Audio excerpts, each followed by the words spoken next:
উনি প্রশাসনের কথা বলে পিপিএল লোকের কথা বলে বলছে যে আপনাদের এই মামলা আমরা নর্মাল করে দিব। আমি স্যারের সাথে আমার ভালো সম্পর্ক আছে, আপনি যদি আমার টাকা দেন এটা সমাধান করে দিব। কারণ আমি বলছি যে ভাই আমরা তো কত টাকা আগে একটা কিছু টাকা দেন, কারণ ওনার আমি 20,000 টাকা দেওয়ার কথা ছিল।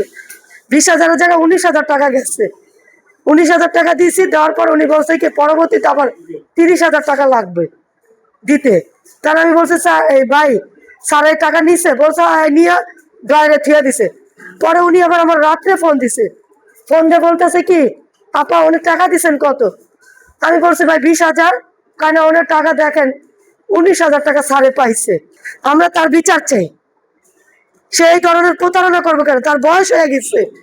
এই যে আজকে আমার এই ক্ষতিটা কত বড় ক্ষতি হয়ে গেছে তার কারণে। আমি মনে করছি সে তো টাকা স্যারেরে দিচ্ছে, টাকা হার পকেটে নিয়ে ঢুকায় রাখছে। তারপরে তাকে আমি অন্য সিম দিয়া তারপর অন্য পরিচয়টা তারা ধরছি, ধরে থানার সামনে যে থানার ভিতরে আনছি।